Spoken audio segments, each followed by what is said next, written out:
მოგესალმებით ძვირფასო მეგობრებო, ეთერშია გადაცემა ახალი პარადიგმა, მე მის სამყარო თენგო ომანიძე გახლავართ. დღევანდელ ეთერში ჩვენი სტუმარი იქნება ჟურნალისტი ქალბატონი ნუკა არველაძე, რომელიც ჩაგვერთვება სტუდიაში. მოგესალმებით ნუკა, დიდი მადლობა რომ გვერთვებით, როგორ ისმის ხმა? მოგესალმებით არაჩვეულებრივად. მივესალმებ მაყურებელს. ძალიან კარგი, კიდევ ერთხელ დიდი მადლობა რომ ხართ ჩვენი სტუმარი. მინდა ვისაუბროთ მიმდინარე პროცესების შეფასებაზე, საკმაოდ მნიშვნელოვან სექტემბერს ვადევნებთ, ხო, თვალყურს, საკმაოდ დატვირთულია საინფორმაციო ველი, სხვადასხვა ნიუსებით, ეს როგორც პოლიტიკური ნიუსები, ისე დაჭერები, დაკავებები, რასაც ხედავთ, ძალიან აქტიურად მუშაობს საქართველოს შინაგან საქმეთა სამინისტრო და სახელმწიფო უსაფრთხოების სამსახური, პრაქტიკულად დღე არ გავა რომ რაღაც სიახლე ამ მიმართულებით არ გავიგოთ ხოლმე, თუმცა ამის პარალელურად არის ქვეყანაში გაჩაღებული საარჩევნო კამპანია, თვითმმართველობის არჩევნები არის კარს მომდგარი და ეს ყველაფერი რა თქმა უნდა მთლიანობაში საკმაოდ დაძაბულ სტრესულ საინფორმაციო ველს ქმნის. საინტერესო იქნება თქვენი შეფასებები რომ მოვისმინოთ, როგორ აფასებთ ბოლო პერიოდში მიმდინარე პროცესებს, რამდენად ხართ კმაყოფილი იმ პოლიტიკით, იმ სიახლეებით, რასაც ხედავთ და რა საკითხებში გექნებათ შენიშვნები. ჯერ ზოგადი შეფასებებით რომ დავიწყოთ და შემდეგ უკვე კონკრეტულ საკითხებზეც გადავიდეთ. საქმე რაშია თანგო, იცი ჩვენ რომ ვლაპარაკობთ ახლა ზოგად შეფასებაზე, მიმდინარე მოვლენებზე, ფაქტობრივად უნდა დავიწყოთ მაშინ არჩევნების, წინა არჩევნების შემდგომ პერიოდზე ლაპარაკი. იმიტომ რომ ჩემთვის მაგალითად როგორც მიმომხილველისთვის, ადამიანისთვის, რომელიც მუდმივად თვალყურს ადევნებს გარკვეულ მოვლენებს არა მარტო ქვეყანაში, არამედ ქვეყნის გარეთაც, ძალიან დიდი მნიშვნელობა აქვს სწორედ აი ამ პერიოდს და რატომ. ზუსტად დღეს მქონდა შესაძლებლობა Facebook-მა ამომიგდო მოგონებებიდან სტატუსი, სადაც მე ვწერდი იმ განცხადებაზე, რომელიც გააკეთა ბიძინა ივანიშვილმა წინა საარჩევნო ერთ-ერთ შეხვედრაზე, სადაც ის ამბობს, რომ ჩვენ ბოდიში უნდა მოუხადოთ ჩვენ აფხაზ და ოს ძმებს და ამით უნდა დავიწყოთ რაღაც გარკვეული შერიგების პროცესი, რამაც პირადად ჩემთვის აღფრთოვანება გამოიწვია, იმიტომ რომ მე ვთვლი, რომ ალბათ იცი რა ეს 35 წლიანი რაღაც გაურკვევლობა უნდა დასრულდეს და ნაბიჯები უნდა გადაიდგას ერთმანეთისკენ, ხო? მაგრამ როგორც კი არჩევნები შედგა, როგორც კი რაღაც გარკვეულწილად ხელისუფლება შედგა და საერთოდ სხვა შემადგენლობა ვიხილეთ ხელისუფლებაში, ეს განცხადება აღარავის აღარ ახსოვს საქართველოს გამძლიანების პროცესი, აი ამ გლობალურ ფონზე, როდესაც მიდის ძალიან დიდი მსოფლიო გადანაწილება, ჩვენ პრაქტიკულად რაღაც კუთხეში დაყენებული ბავშვებით გამოვიყურებით, როცა მანამდე ამაყად განაცხადებს ვაკეთებდით საერთაშორისო ქვეყანა აკეთებდა განაცხადებს საერთაშორისო პლატფორმებზე, რომ ჩვენ არა ვართ გლობალური ხაზის მომხრე, რომ ქვეყანა არ იზიარებს გლობალურ იდეალიზმს და ასე შემდეგ და ამ დროს მიდის ამ ყველაფრის გადატანა სულ სხვა რაკურსში, სულ სხვა კუთხეში, გესმის და აი მე ცოტა თავიდანვე ამ ყველაფერმა გამაბრაზა, აი ემოციურად გამოვხატე თქვენ ეთერში, სხვათა შორის თქვენ ტელევიზიაში, მაშინ ჩემი დამოკიდებულება ამ საკითხთან დაკავშირებით და მე უკვე მოყვა აი რაღაც გაურკვეველი, ისე ვთქვათ, სიტუაციები. გაურკვეველში რაც გულისხმობ გეტყვი უცებ და მოვალს დღევად არ ბევრ დროს არ დაგაკარგინებ. ანუ ხდება ის, რომ ირაკლი ღარიბაშვილი მიდის პოლიტიკიდან, ანუ აკეთებს განაცხადს, რომ ტოვებს თავმჯდომარის პოზიციას, ამას მოყვა მე პროცესები, რომ გათავისუფლებული იქნა მინისტრები, რომელთა მხრებზე გადაიარა უმძიმეს მაცვლებმა საქართველოში, გადატრიალების დაახლოების 8 მცდელობამ. და ნუ მე არ ვიცი კიდე რამდენი საშიშროება გადავიტანით, ისე რომ ჩვენ ამის პიარი არ ქონია მაშინ არც სულს და არ შინაგან საქმეთა სამინისტროს. რაღაცები მე ვიცი დაუშვათ რომ ხდებოდა, მაგრამ არ პიარდებოდა, კი კეთდებოდა განცხადებები, Facebook-ზე ძიდებოდა, მაგრამ მედია ამაზე ყურადღებას არ ამახვილებდა. თუნდაც ერთ ფაქტს გავიხსენებ მე, შინაგან საქმეთა სამინისტრომ გომელაობის მინისტრობის დროს ირანელი ბარიგა დაიჭირა, იცით როგორი ბარიგა, საზამთროებით რო შემოქონდა ნარკოტიკები, აი ძალიან დიდი ფურები. და მაგრამ კანონი იმდენად იყო მაშინ გალაიცებული, რომ სანამ აი დაახლოებით რამოდენიმე თვიანი ჩასაფრება დაჭირდათ ამ ტიპთან, რომ ფაქტებით აეყვანათ, რომ მე ადვილად არ გასულიყო ქვეყნიდან.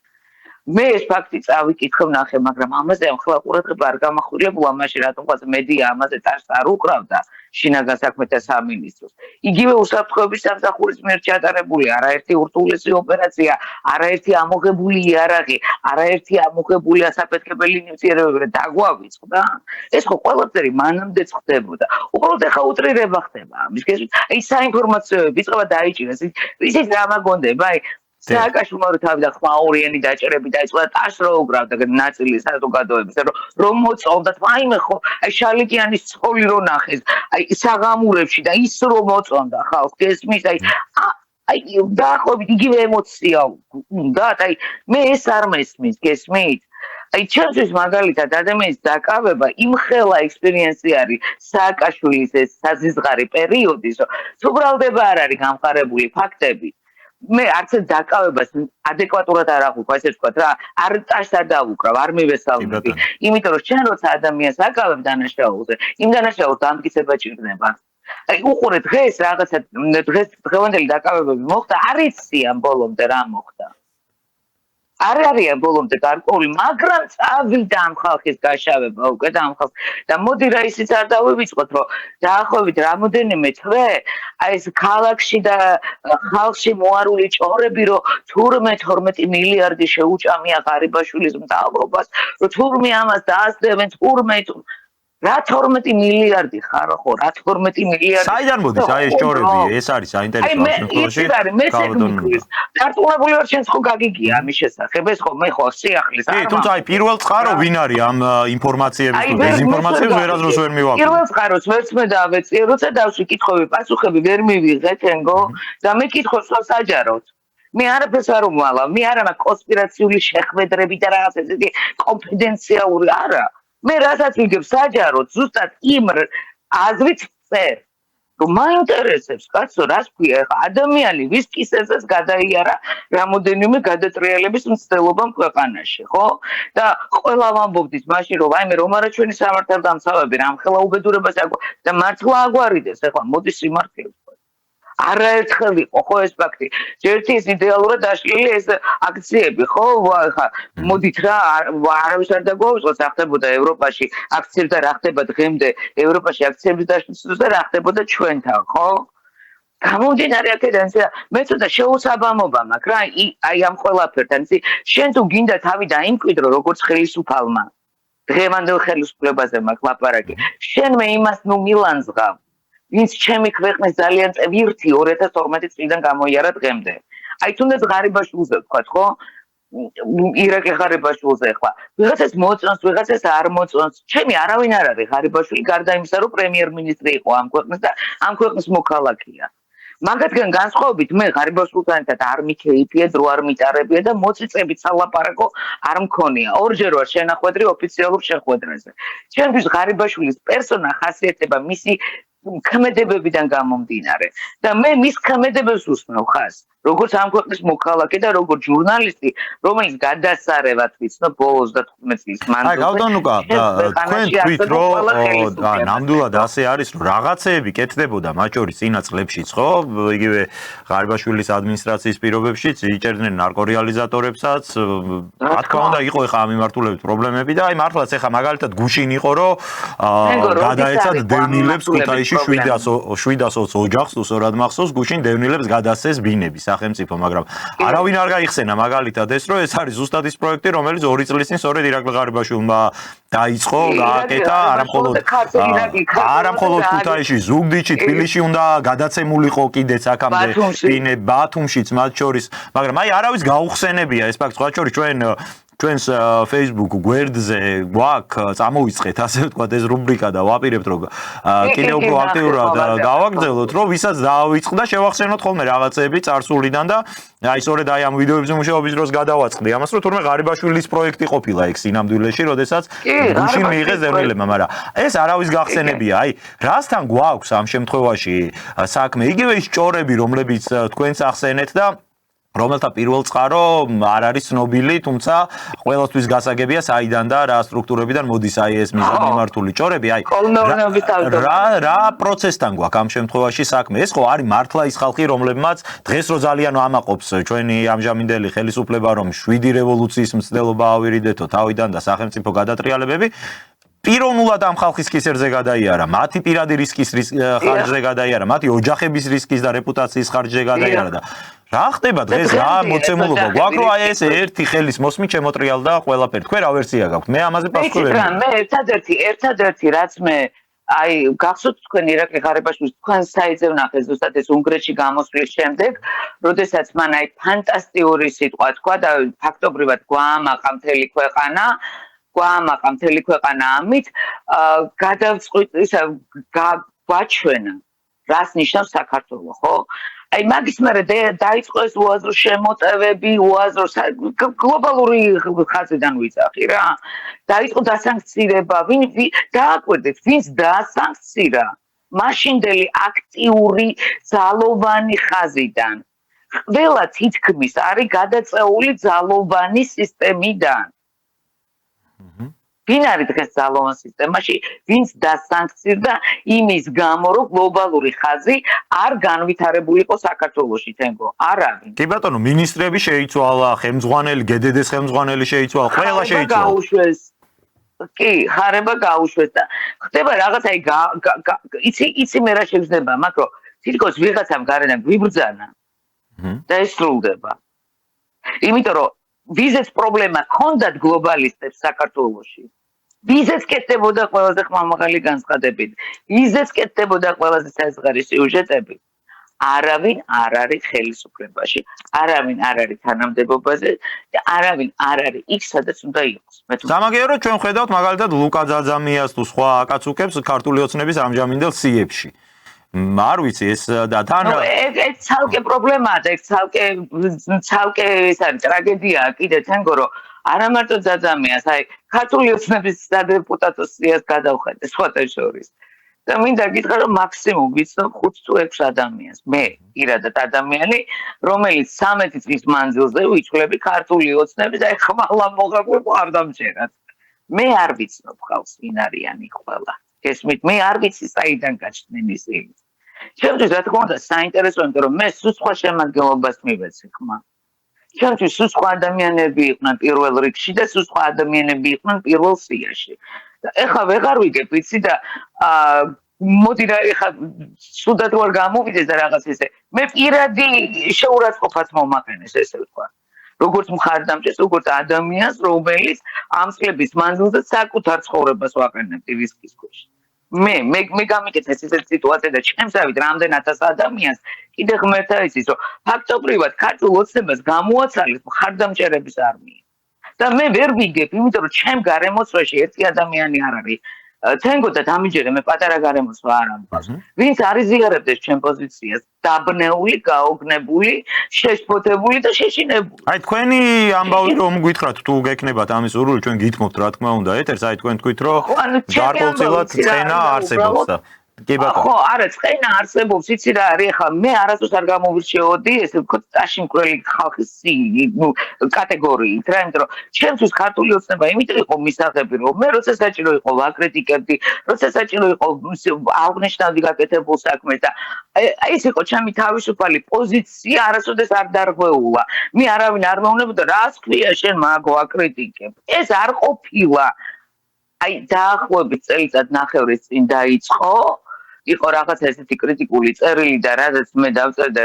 აღარ მახსოვს და სამართლიანად მე ვიკამათე რომ მეთქი რას ქვია მეთქი ახლა ვერ გავიგე მეთქი ახლა რაც არ მომწონს იმაზე ხმა არ უნდა ამოვიყო მეთქი და უბრალოდ მორჩილად ტაში გიკრათ მეთქი ну აქედან დაიწყო მე იყო რაღაც გარკვეული პოზიციონირება ჩემი საერთაშორისო ამბავში ესე ვთქვათ იმიტომ რომ მე ხმამაღლა განვაცხადე უკრაინის ომის დაწყების მერე რომ საქართველოს რუსეთის ურთიერთობები უნდა დარეგულირდეს რაღაცა ნაწილს იქ ახლა როგორც მე დღეს ვხედავ საერთოდ ამაზე ლაპარაკიც არ უნდა დღეს ვინც არიან ქართულ ოცნებაში მიაჩნიათ რომ ეს თემა საერთოდ ტაბუდადებული უნდა იყოს და ჩვენ რუსეთთან ტრობის გარდა არაფერი არ უნდა გვაკავშირებდეს რადგან მე ხშირად კამათში შევსვარ და უშეთ პირად საუბრებში ამასთან დაკავშირებით და ამას საერთოდ ჯამში გამოიწვია ის რომ მე იყო რა იცი ახლა მე გარკვეული პროექტები მაქვს რაღაცა სურვილები მქონდა მეკეთებინა აბსოლუტურად ყველა კარი ჩამიკეთე სადაც შეიძლებოდა რომ მე ჩემი პროფესიით და ჩემი საქმით მეკეთებინა ჩემი საქმით და აი ეს ყველაფერი მე არ იკმარეს და ერთადერთი შემოსავალი მე რაც გამაჩნდა ის მომიხსნეს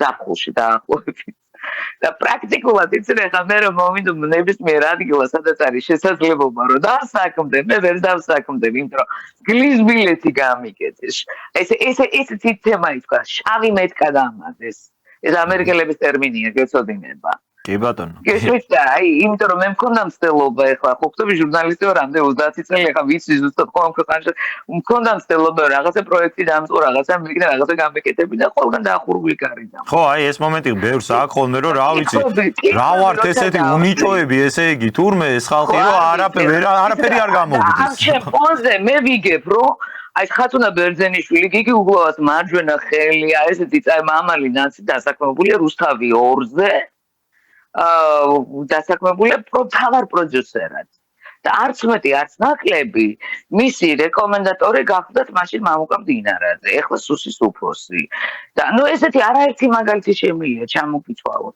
ეხლა რუსთავში დაინიშნა ესეთი ხალხი რომ ტელევიზიასთან საერთოდ გაგნებაში რო არ არიან რა უნდაც ზოგადად როგორ გაიგე სახელდაგვარებზე ხა ამ ეტაპზე თავს შევიკავებ მაგის დასახელებაზე და იცი რა მე მიკვირს ახლა დაუშვათ კაი ის მაინც მითხარი მე რა დავაჩავე რა შეცდომა დავუშვი ხო ტაში რო არ დაუკარი დაუშვათ ახლა ვერ დაუკრავ ტაში თქო მე იმას რაზეც არ არის ტაში დასაკვრელი გამიჭირდება მე ამის გაკეთება და მიმაჩნია რომ ეს დათური სამსახური ვინც ამას დღეს აკეთებს არის დამაზიანებელი არა მარტო იმ პიროვნებებისთვის ვინც თანამდებობებზე არიან ქვეყნისთვის პიროვნება ამ შემთხვევაში გამოვრიცხოთ აქ ქვეყანაზე მიდის და სახელმწიფოზე მიდის ლაპარაკი და მოდი ის 12 მილიარდზე ბოლომდე მივიყვან ამ ხელა რაოდენობის კორუფციას რო ქვეყანაში ადგილი ქონოდა რასაც ბაზრდება და რასაც ლაპარაკი მიდის დამიჯერეთ თენგო ჩვენ ქვეყანა თავზე ჩამოქცეული გვექნებოდა არც ბიუჯეტი იარსებებდა არც სახელმწიფო იარსებებდა იმიტომ რომ მე ვარ ეკონომისტი და მე მესმის რას ნიშნავს ამ ხელა თანხებზე გასული კორუფცია ნებისმიერ ქვეყანაში. მით უმეტეს ჩვენაირ ქვეყანაში სადაც ისედაც გაჭირვება არის ხო, რა თქმა უნდა. ხო, არავინ არ იძახის რომ კორუფცია არ არის, ახლა არავინ ანგელოზი არ არის, დღესაც არ არიან ანგელოზები, რა შენ შემოგევლე. კორუფციის ნაწილი ყველა ქვეყანაში ყოველთვის არის. უბრალოდ ეს როგორც კი მიდის ქვეყნის დაზიანებაზე, ეს ეთყობა ქვეყნის ეკონომიკას. მადლობა ღმერთს ჩვენი ეკონომიკა პირიქით იზრდება, ხო, როგორც გვამცნობენ რაღაც ციფრების ახარუხი, ხო გვაქვს? ესე იგი იზრდება. და რადგანაც იზრდება, იცი რა არის და შენ ბიუჯეტიდან ეს თანხები არ გეკარგება, ესე იგი ჩვენ სხვა თანხებზე გვაქვს ლაპარაკი. და თუნდაც იგივე კრიმინალური გარჩევების და ეს რესტორნებში იარაღით მივარდნები და დაუშვათ იგივე მე არც ის მომეწონა, რაც გააკეთეს დაუშვათ კახაკალაძის საარჩევნო შტაბთან.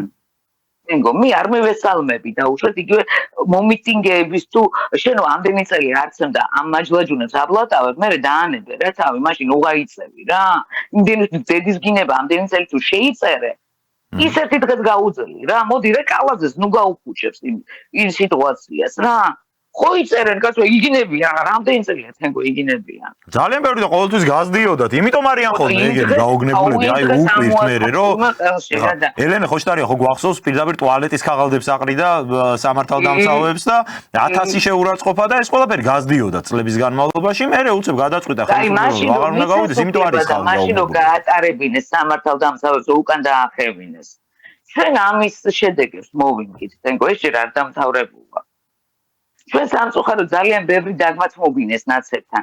ჩემი შეცდომა იცი რა იყო და მე რატო გადავიკიდე დღევანდელი შემადგენლობა? იმიტომ რომ მე ნაცებთან არასოდეს არ ვიყავი შემდგრებული ხასიათის. ნაცების პოლიტიკასთან, ესე ვთქვათ რა.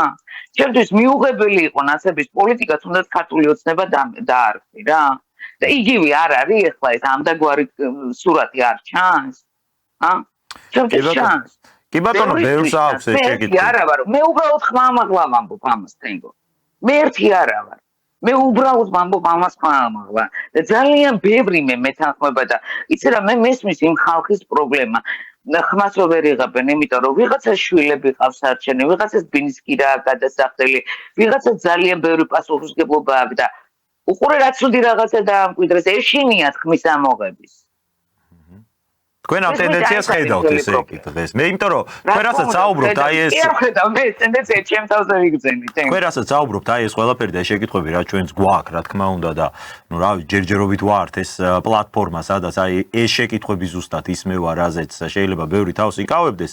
აი ესეთი განცდები თქვენ თქმის არ იყოს, მართლა შეიძლება სააკაშვილის პერიოდში გვახსენდებოდა იგივე ხმაურიანი დაჭერები, რაზეც თქვენს გაქვთ საუბარი და რასაც ყავს ტაშის დამკვრელი ამ ქვეყანაში. მე კიდევ ერთხელ გავიმეორებ და ვიტყვი ნებისმიერი დანაშაული უნდა იყოს გამოძიებული და დამნაშავეც უნდა იყოს დასჯილი, მაგრამ აი ეს ტენდენცია რომ ადამიანი ჯერ ბრალიც არ ვიცით რა არის უკვე და წინასწარ დამნაშავედ ხდება, გამოცხადება და ამ ყველაფერზე მერე ვიღაცები პოლიტიკურ ქურლებს იწერენ. აი ესეთი მომენტები მეც მახსენებს სააკაშვილის რეჟიმს. ისიც რომ თუნდაც გუნდის შიგნით შეიძლება შეკითხვები არსებობდეს, მაგრამ ამ შეკითხვის ხმამაღლა დასმის თურმე ადამიანებს ეშინიათ და საერთოდ გასაოცარი იყო ჩემთვის კაპიტონ გარდამალავ ის მომენტი ბოლო დღეების განმავლობაში განსაკუთრებით აი თუნდაც ირაკლი ღარიბაშვილის ირგვლივ რაც ხდება და მე ხო კარგად მახსოვს ვინ იყვნენ მისი გუნდის წევრები Facebook-ზე აქტიურები არ ვიცი აი ლამის ღარიბაშვილის ხატები ეწყოთ სახში და დღეს ან გასუსულები არიან საუკეთესო შემთხვევაში ან პირიქით აი მისი მლანძღველების რიგებში არიან ჩაწერილები და ნამდვილად არ მქონდა მე პირადად აი საზოგადოების ამ ნაწილზე ესეთი წარმოდგენა და ძალიან გულდასაწყვეტი იყო ჩემთვის ნამდვილად. არა, სიმართლე გითხრა, ახლა მაშინაც ვიცოდით ბევრი იგივე სიტუაცია ტაშის მკვლელების ობიექტი იცვლება თორე ტაშის მკვლელების სიტუაცია იგივე რჩება თენგო რა. ირაკლი ღარიბაშვილს რაც შეეხება ირაკლი ღარიბაშვილმა ამ 13 წლის მანძილზე დაწერა თავისი პოლიტიკური ისტორია, რასაც ვერავინ ვერ გადაშლის. მოდი სიმართლე ვთქვათ რა. თუნდაც იმიტომ რომ ჩვენ ხალხს გვახსოვს ეს ჩვენ გვახსოვს ის საამაყო წუთები, როცა ვუსმენდით და ქვეყნის წარდგენისთვის მაგალითად აი გიმეორებ, რომ აი მართლა ამაყი ვიყავი, რომ ქართველი ვიყავი, ისეთი სიტყვა თქვა და ისე წარგვადგინა. ეს იყო ფანტასტიკური, ხო?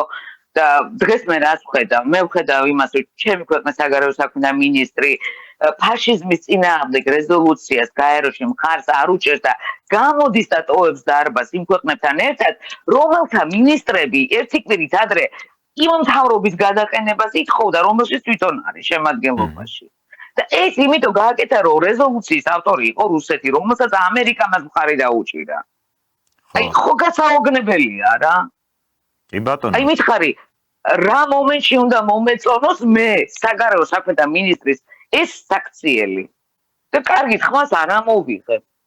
ანდა რომ მეუნება რომ თურმე პრიორიტეტი ყოფილა თურქეთი, სასომხეთი, აზერბაიჯანი, მეზობლებთან ურთიერთობა და რუსეთი. რუსეთი ვინ არის? თუ ჩვენ რუსეთს მტრად და ოკუპანტად განვიხილავთ, მაშინ არანაკლები მტერი და ოკუპანტი თურქეთიც არის. მოდი ისიც ამ კუთხით განვიხილოთ მაშინ. თქვენ ხედავთ ამ საფრთხეებს, იმიტომ რომ სხვა შორის აი საქართველოს ხელისუფლებას დღეს თუ ვინმესთან სოფლიოში აქვს ინტენსიური ურთიერთობები, ეს აქვს სწორედ თურქეთთან, თორე ხა იგივე ჩინეთთან დაკავშირებით აი როცა წინა ადმინისტრაციის პირობებში მოხდა ხო იქ ანაკლიის პორტთან შეთანხმება, სტრატეგიულ თანამშრომლობაზე შეთანხმება, აი ხა ნახეთ რომ ჩინეთში ძალიან მნიშვნელოვან ფორუმზე, სადაც აზერბაიჯანიც იყო, სომხეთიც იყო წარმოდგენილი, საქართველოს საერთოდ არ იყო დაპატიჟებული. კი და აი ამ ფონზე, ნუ დასავლეთთან რა ურთიერთობები გვაქვს გავიგეთ, რუსეთთან არ ურთიერთობთ კატეგორიულად, ერთადერთი ასე ვთქვათ, მოკავშირე შეიძლება ითქვას პარტნიორი ამ სოფლიოში ჩვენ დაგვჭა თურქეთის სახელმწიფო. და ამ მხრივ ნამდვილად მოკავშირეც არ არის. მოკავშირეც არ არის. სტრატეგიული ურთიერთობა ვისთანაც გვაქვს. ერდოღანმა ძალიან კარგად მიგვანიშნა ჩვენ, როცა ყაველაშვილი იქ იყო, ძალიან კარგად მიგვანიშნა და აი თავში ჩაგვიკაკუნა, როდესაც თურქმენს ხერხზე დაიწყო ლაპარაკი. ამაზე დიდი შეურაცხყოფა რა უნდა მოგაყენოს სხვა ქვეყნის პრეზიდენტმა, შენი ქვეყნის პრეზიდენტს, როდესაც აი ესეთი რაღაცა გააკეთებინეს, რაც გააკეთებინეს ყაველაშვილს. და როგორ დღეს გააჩნია დიდგორობა დღეს ხდება ეს ყველაფერი დიდგორის. თან დიდგორობა დღეს და მე ვერ ვიტყვი თურქეთი ჩვენი მეკავშირეა, პირიქით რაღაცა ბალანსი დაირღვა. იყო ურთიერთპატივისცემა პარტნიორობის დონეზე თურქეთთანაც, სომხეთთანაც, აზერბაიჯანთან. შენ დღეს ამას გრძნობ, ვისაც თენგო ჩემზე არანაკლებად იცი გეოპოლიტიკა. ჩვენ ამაზე გვისაუბრია, ხო შეიცვალა ეს ურთიერთობები რაც იყო. კი, რაღაც ბალანსი დაირღვა, აი ნამდვილად სწორი შეფასება არის თქვენი.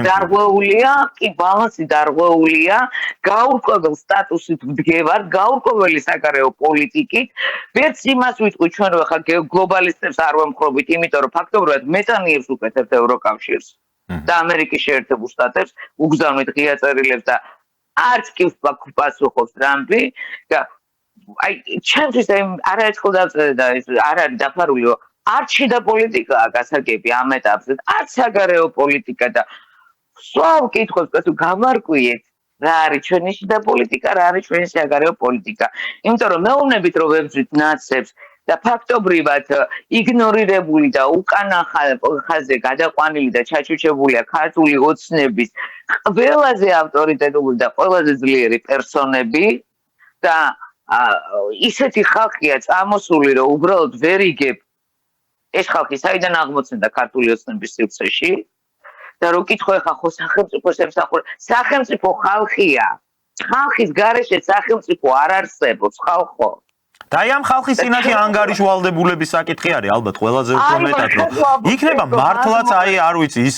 ძველი ხალხი ვისაც ვიხსენებ და აი მაგალითად ძალიან გამაღიზიანებელი იყო ქართული ოცნების ზოგიერთი წარმომადგენლის მხრიდან გაგდებულებად და ასე შემდეგ ამ ხალხის მოხსენიება მაგრამ იქნება და ეს ადამიანები ამას მართლაც იმსახურებენ მართლაც დაიმსახურეს მართალია ის 12 მილიარდის თუ რაღაცა კორუფციის ბრალდებები რაც გვესმის ამასთან დაკავშირებით ეს თუ ასე არის მართლაც რატომ არ უნდა იყოს ხალხის წინაშე ანგარიშვალდებულება არ უნდა გრძნობდეს ხელისუფლება რომ ხალხი რომელმაც იმ გუნდს დაუჭირა ფაქტიურად მხარი სულ რაღაც 1 წლის წინ შემდეგ აი ეს გუნდი თავიდან ბოლომდე იცვლება არ ვიცი ხა ამ ხალხისთვის ყოველ შემთხვევაში ხა ხმა არ მიუწია ხო როგორც ასეთი ქართულ საზოგადოებას და ანგარიშვალდებულების მომენტი რატო არ ჩანს ხელისუფლების მოქმედებებში რომ აი ხალხო რაღაცა მნიშვნელოვანი პრობლემების და რა ბარიერების გადალახვა მოგვიწია და აი ამის გამო ვაპირებთ რომ ეს ხალხი დავსაჯოთ იმიტომ რომ ისინი ამას იმსახურებენ რატო არ იქცევა ესე ხელისუფლება არ აინტერესებს საკუთარი მომხრეების პირველ რიგში მოსაზრებები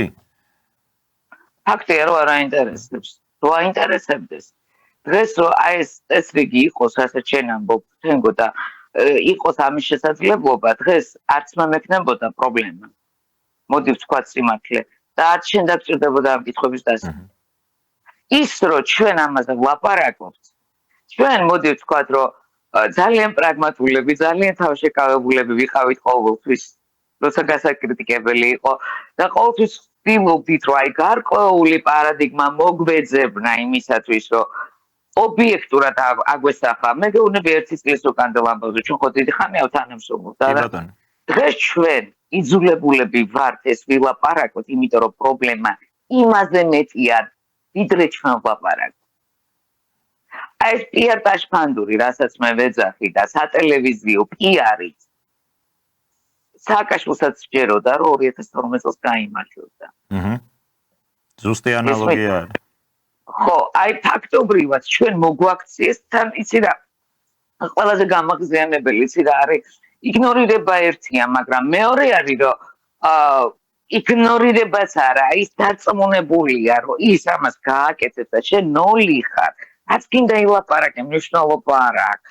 არც კი შეგეკითხებიან, ნუკა რა მოგელან და იქნება რამე შენ ვერ გაიგე. მოდი დაგველაპარაკე, ხო შეიძლება ადამიანმა ესე გითხრას. არა, ეს სრული იგნორირება, დარწმუნებული იმაში, რომ შენ ამ ქვეყანაში არაფერს არ წარმოადგენ. და უკაცრავად როგორც კი შენ ადამიანებს, მარტო ნუკა ყველაზე კი არა, ათასობით ადამიანს ამას აგრძნობინებ, აი იქ იწყება რაღაცის დასასრული. ეს ყოველთვის ესე ხდება. და მოდი დავკონკრეტდეთ თენგო მე არ ვლაპარაკობ ქართულ ოცნებაზე ქართული ოცნებაა დღეს ჩემთვის ღარიბაშვილის კომელაურის ქართული ოცნებაა ჩემთვის დღემდე ლილუაშვილის და მეც ვთვლი რომ მე ჩემი იმ ქართული ოცნების მომხრეა რომელსაც ჩემი ცხოვრების 13 წელი შევალვია და უკან არ დამიხევია არასოდეს არაფერზე ის რა არის გაბდონ ნუკა აი თქვენ ახსენეთ არჩევნები საარჩევნო პროცესი და აი როგორი დარწმუნებული იყო სააკაშვილი 2012 წელს მათ შორის გამარჯვებაში პირველი არ ხარ სხვათა შორის ვისაც ეს პარალელები 2012 წელთან ახსენდება და მეც ვფიქრობ რომ ძალიან გავს სიტუაცია წინა ეთერშიც ვამბობდით ამას გავს არა იმით რომ შეიძლება რა თქმა უნდა არა გვაქვს აქ იმაზე ლაპარაკი რომ ქართული ნაციონალური მოძრაობა ბოლოს რადაც იყო გადაქცეული რომ კრიმინალური ბანდა იკრიბებოდა და იმაზე კი არ მსჯელო არანაირი სახელმწიფოებრივი მსჯელობა რო არ იყო მათ საუბარში იყო რომ აი ვინ დავატეროროთ ბიზნესი ვისავართვათ ვინ გავამწაროთ ამაში არ ვადარებ მე რა თქმა უნდა მათ შორის ამჟამინდელ ხელმძღვანელობას ქართული ოცნებისას ნაცმოძრაობას მაგრამ თვითონ ის რომ აი რაღაცა პროცესი არის დასასრულამდე მისული ეს განცდა ყველა ჩვენთაგანს აქვს ხელისუფლებას არა აქვს თქვენი აზრით ეს პოზიციები და ეს განცდები აი იგივე თქვენ ახსენეთ ძალოვანები რომლებიც მასიურად გაათავისუფლეს ფაქტიურად ვის მხრებზეც გადაიარა აი ამ ბოლო და მანამდე ამ რევოლუციის მცდელობებმა როგორ ფიქრობთ აი ხელისუფლება რანაირად უყურებს ამ პროცესს რომ აღარ ჭირდება უკვე ეს ხალხი ან იგივე ის ძველი გვარდიას რო ეძახიან და ვინც იყო აი თავიდან ქართული აღარ ჭირდებათ ანუ გასულები არიან ფოს რატო აქვს ეს არიან ჩვენ ხო 13 წელი ამათ გონიათ რომ ხალხი იმიტომ აძლევდა ოცნებას მას რომ მიშა მოდის ეშინოდა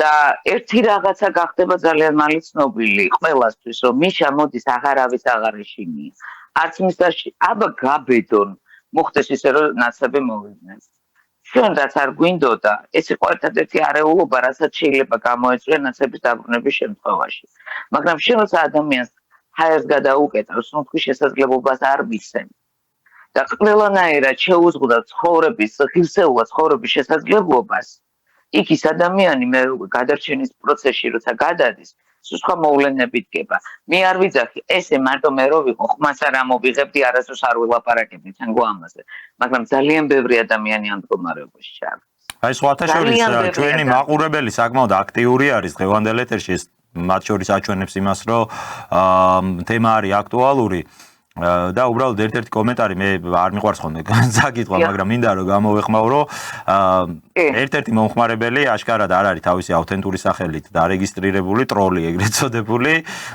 წერს ღარიბაშვილზე რომ აი კოვიდის პერიოდს იხსენებს და როგორი საშინელი პოლიტიკა იყო ადამიანების დაყოფა ხდებოდა და დამცირება დაჯარიმება ამ ყველაფერს უკავშირებს მე უბრალოდ არა რატო ვამბობ ამას მე თვითონ არ ვარ აცრილი რო იცოდეს ამ მომხმარებელს აი არ გავიკეთე აცრა ამის გამო არავის არ მოუწოდებ არც იმისკენ რომ აიცრა და არა მე უბრალოდ ესე ჩავთვალე რა საჭიროდ ეხა ახალგაზრდა ადამიანი ვარ ჯანმრთელი არ ვარ ის ჯგუფში ხო კი ბატონო ირაკლი ღარიბაშვილი იყო პრემიერ-მინისტრი, რომელმაც მაგალითად თქვა, რომ საქართველოში ცალსახად ვამბობ, რომ საქართველოში არ იქნება იძულებითი ვაქცინაცია. ის იყო ადამიანი, რომელმაც პირველმა, მე მგონი საერთოდ აი ჩვენს რეგიონში გააუქმა მწვანე პასპორტები და თქვა, რომ არანაირი ეფექტი ამ აცრას აი ამ ბოლო შტამებთან მიმართებაში არ ქონია და მე არა მაქვს ამ ადამიანთან ჩვენ ჭორებზე ვლაპარაკობთ, და შემოვიდა ვიღაცა ტროლი და წერს ღარიბაშვილზე მაგას. კი. ესე იგი ამ ჭორებს ხო მიზან მიმართულად აკეთებენ რომ ღარიბაშვილის გარშემო შეიქმნას უარყოფითი ველი. აი რა საჭიროა ეს ყველაფერი? მით უმეტეს თუ ადამიანმა თქვა რომ მივდივარ პოლიტიკიდან, კი ბატონო, თუ ვინმე მას ეხა კონკურენტად აღიქვამს გასაგებია, მაგრამ თქვა რომ რა ვიცი მივდივარ პოლიტიკიდან, მართლა წავიდა არც გამოჩენილა იმის მერე და მაინც უტყავენ და ესე ღირსეულად ხედავს ხმას არ იღებენ აკვირდებიან მოვლენებს, ხო? აი რომელიმეს განცხადება ვნახეთ სადმე ან გომელაურის, ან ლილუაშვილის, ან ღარიბაშვილის არცად არ გვინახავს. ხო, ესე სხვა ჯერს უცნაური არიან, რატო არიან? ამდენი ცილის წამებისა, მიუხედავად ამდენი ჭორებისა და ამდენი საზღვრებისა, რაც იცი რა, მოდი ვთქვათ, არც შენ და არც მე, ჩვენ მაგათი აპოლოგეტები არა ვართ, არც ადვოკატები არა ვართ. ჩვენ ვართ ჟურნალისტები, რომლებიც განვიხილავთ, გუშინ რა იყო და დღეს რა და ხვალ შეიძლება იყოს. არავის არ აერიოს ეს მაყურებლისთვის ვიძახი ამას, რომ არც შენ გაქვს რაღაც პირადი დაინტერესება ამ ყველაფერში და არც მე მაქვს პირადი დაინტერესება. ჩვენ გამოვდივართ ობიექტური ინტერესებიდან რა და ეხლა იგივე სიტყვაზე ვიღაცას რო ეთქვა კობახიძეზე აი კობახიძე რო წასულიყო და ვიღაცას მცდელობა ქონოდა მე იგივე რეაქცია მექნებოდა მაგრამ როდესაც ეს ხდება ესე ვისგანაც არ ველოდებოდი სხვათა შორის ერთ-ერთი ვიყავ ვინც ირაკლი კობახიძეზე დავდივდი და ვლაპარაკობდი რომ ამაზე ჩვენი კონსტიტუციონალისტი საქართველოში არ ყოლია მეთქი მაგრამ ისეთი ორი დინამიტი გვაქვს ჩადებული კონსტიტუციაში რა გვეშველება არ ვიცი სიმართლე გითხრა კი ბატონო ერთ-ერთი გასაგები არის მე ვიღებს ხო, მე ვიღებ საპირისპიროს, გესმის, მე არ მინდა. მე ვიცოდი გახარია ვინ იყო. 2 წელი სანამ გადადგებოდა, პირადად მქონდა გარკვეული კრიტიკული წერილები და მაშინაც სხვადასხვა ოცნება მაშინაც მიბრაზდებოდა. მაგრამ მე გადამასწრო ყველა გახარიასთან მიმართებაში. 2 წლით ადრე, თენგო აი ხალხი რომელიც 2 წლის მანძილზე მაბულინგებდა, იმიტომ რომ რას ქვეში გახარიას რაღაცა დააბრალე. აღმოჩნდა რომ კი არ დამიბრალებდა, კიდე ნაკლები მელაპარაკია. კი, აი ხო, ეს კონტრასტი არის ხოლმე, მეც უბრალოდ ვიტყვი რომ ეხა მეც აი თქვენი არ იყოს არანაირ პირად ნაცნობობას არ მაქვს ამ კონტექსტში მოიხსენიო საქართველოში ვინმე თენგო. აი როგორ შეიძლება ამიხსენი? სამწუხაროდ ეს ყველაფერი არის ახლა. გინდა მიხედვით და გინდა ქვეყნის ერთგულების მიხედვით. ხო გამორიცხულია.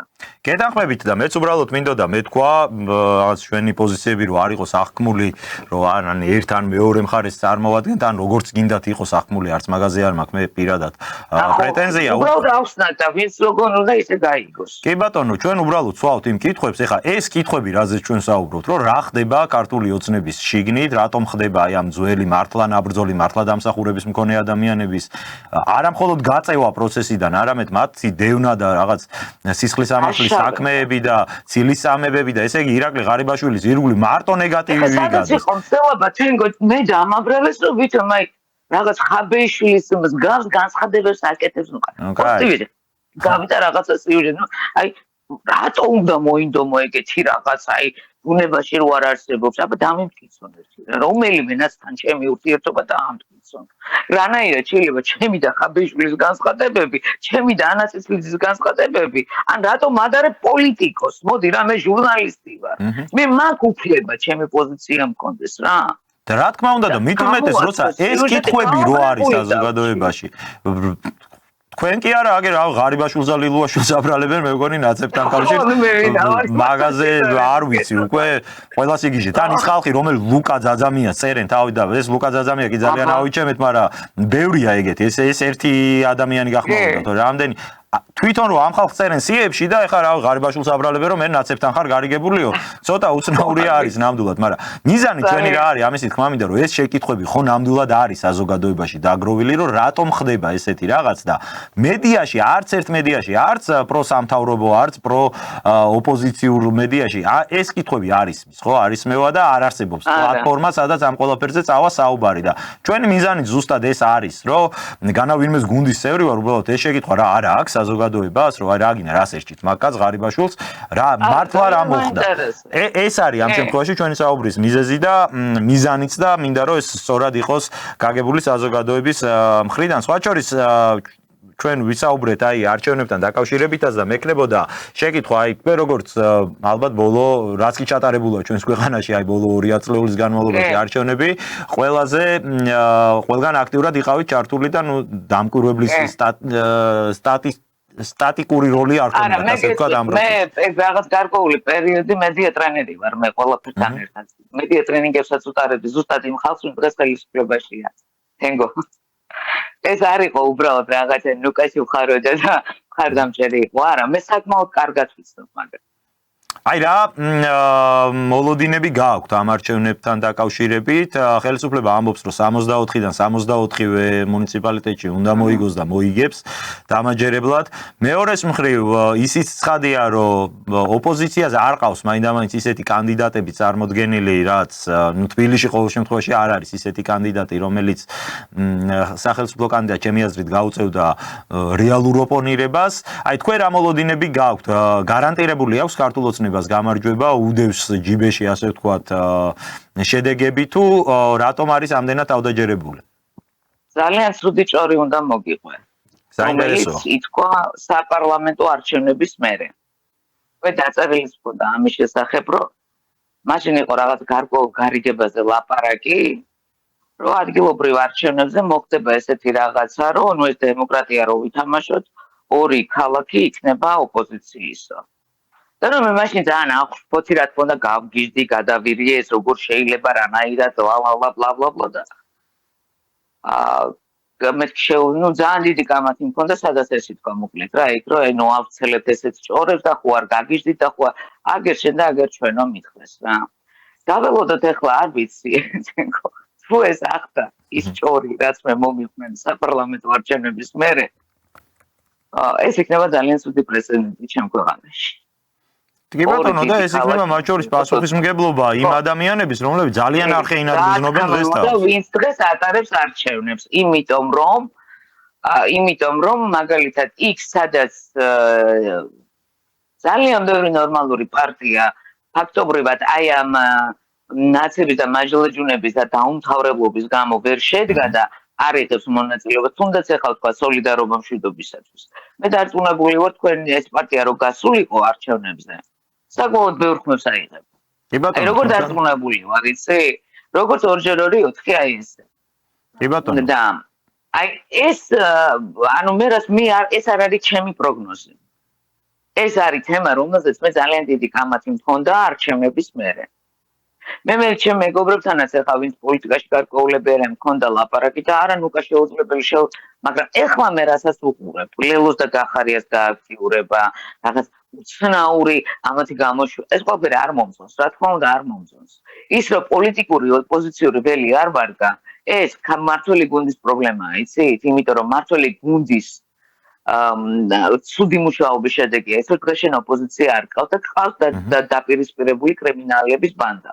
ქვეყანაში, რომელიც ნებისმიერ დროს შეიძლება კრიმინალურ დაპირისპირებაში გადაიზარდოს. ახლა მოდით სიმართლე ვთქვათ და ამასაც გაუსწოროთ თვალი. იმიტომ რომ ჩვენ არ ვცხოვრობთ იმ ქვეყანაში, სადაც დემოკრატია ყვავის. ხო, მაგრამ რანაირად შეიძლება? მიდგომებია. შეიძლება დემოკრატიული მიდგომებია თენგო, მაგრამ დემოკრატია არ არის. ერთი არის დემოკრატიული მიდგომა, როცა შენ დაშვებული გაქვს, ვიღაცა მაჟლაჯუნა მიაროს ქუჩაში და დედა გაგინოს. თორე იმ მაჟლაჯუნების აღმოფხვრას ორი კარგი სპეცოპერაცია დაჭირდებოდა შინაგან საქმეთა სამინისტროს აქციების მერე და აღარ იქნებოდა. კი ბატონო, და აი ოპოზიციაზეც რო საუბრობთ, რომ ხელისუფლების პასუხისმგებლობაც არის ის, რომ ნორმალური ოპოზიცია არ არის, სრულიად გეთანხმებით, იმიტომ რომ რანაირად შეიძლება ახლა ამ გარემოში ნორმალური ოპოზიცია შეიქმნას, თუ კი ყველას ვისაც ექნება განსხვავებული აზრი, ან მართლა ჯანსაღად განსხვავებული აზრი, კრიტიკული აზრი, ან ამ აზრის გამოთქმის შეეშინდება, ან თუ გამოთქვამს აუცილებლად მიაკერებენ, რომ შენ ხარ რომელიღაცა რევოლუციას აწყობ ხაბეშულთან ერთად. ნაცობას აკერებენ. თვითონვე ხელისუფლება ქმნის იმ ფონს. მომაკერეს ნაცობა, ეხა გეხვეწები რა, ნუ აი, რაზე მელაპარაკი ხა, როგორი აბსურდია, ხო ხტები 13 წლის მანძილზე, რომ აი რები მაგ გადატანილი პროსტა ამ ნაცებისგან და კიდე ეს რო გამიბედო მე და ვიღაცები შემომივარდებიან ხოლმე და არ გადაგიხადეს და იმიტომ ლაპარაკობ ისე ახლა კარგი რა ხალხო რა 13 წელი არ მიხდიან ადამიანს მაგრამ აინც ხელისუფლება რისთვის ვიწვალე მე რომ ქართული ოცნება ყოფილიყო რომ ნაცი გაჯეჯილებულიყო და მე პრობლემები მქონოდა ხო არ გძმარავთ ხალხო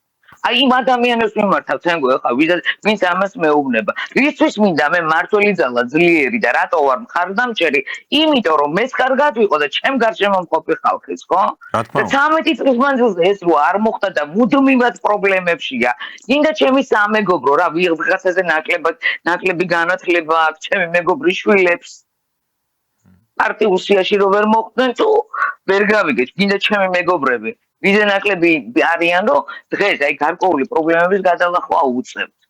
გეთანხმებით. აი ეს ვის დავაბრალო მე? ნაცებს დავაბრალო? ნაცებს არ დავაბრალებ. იმიტომ რომ მართველი ძალა ჩემი არჩეულია. უყურე მე მაქვს მორალური უფლება მოვთხოვო მაგას პასუხი. სრულიად ჯანსაღი პოზიცია. და იმაზე რატო მაქვს მე დღეს რთული მდგომარეობა. დიდი მადლობა კაპიტან ნუკა ვისაუბრეთ მნიშვნელოვან თემებზე და ჩვენი საეთერო დროც ამოიწურა მინდა მადლობა გადაგიხადოთ და დაგემშვიდობოთ გისურვოთ წარმატებები იმედია შემდეგი შეხვედრა უფრო ესე ვთქვათ პროდუქტიული და უფრო საჭირო თემებზე გვექნება ჩვენს დიდი იმედი გვაქვს თუმცა აი დღევანდელ დღეს კიდე ერთხელ ვამბობ რომ მართლა აღარ დარჩა პლატფორმა სადაც შეიძლება რომ ის შეკითხვები ისმოდეს რაც საზოგადოებისთვის არის საინტერესო ვფიქრობ რომ ამ მხრივ მართლაც მნიშვნელოვანია ასეთი ტიპის ეთერები და დიდი მადლობა თქვენ ამისთვის. მადლობა თენგო. დაგემშვიდობებით, შევახსენებ მაყურებელს რომ ჟურნალისტი ნუკა არველაძე იყო ჩვენი გადაცემის სტუმარი.